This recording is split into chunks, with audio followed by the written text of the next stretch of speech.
Η αποστολή Artemis 2 δεν θα εκτοξευθεί προς τη σελήνη αυτή την εβδομάδα, καθώς κατά τη διάρκεια δοκιμής προετοιμασίας για την εκτόξευση εντοπίστηκε διαρροή υδρογόνου στον γιγαντιαίο σεληνιακό πύραυλο της NASA.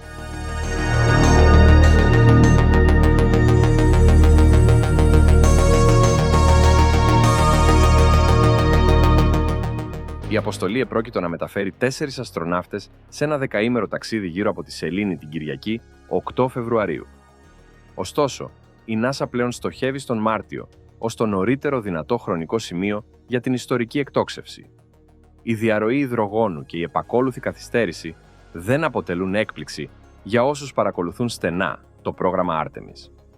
Ο βασικός πύραυλος της NASA είχε επιστρέψει 2 φορές στο κτίριο συναρμολόγησης οχημάτων το 2022, εξαιτίας παρόμοιων διαρροών υδρογόνου και άλλων τεχνικών προβλημάτων. Η πρόσφατη διαρροή οδήγησε στην αναβολή της δοκιμής, η οποία αρχικά είχε προγραμματιστεί για την προηγούμενη εβδομάδα. Σύμφωνα με ανακοίνωση της NASA, οι μηχανικοί κατάφεραν να αντιμετωπίσουν το πρόβλημα θερμαίνοντας ορισμένα εξαρτήματα πριν από τη φόρτωση των καυσίμων. Το προσωπικό της NASA ολοκλήρωσε τον ανεφοδιασμό των δεξαμενών του πυράβλου και ξεκίνησε την αντίστροφη μέτρηση για μια προσομοιωμένη εκτόξευση. Ωστόσο, περίπου 5 λεπτά πριν από το τέλος της αντίστροφης μέτρησης, το αυτόματο σύστημα ελέγχου εκτόξευσης διέκοψε τη διαδικασία, καθώς καταγράφηκε απότομη αύξηση στον ρυθμό διαρροής υγρού υδρογόνου. Ως αποτέλεσμα, η δοκιμή ακυρώθηκε.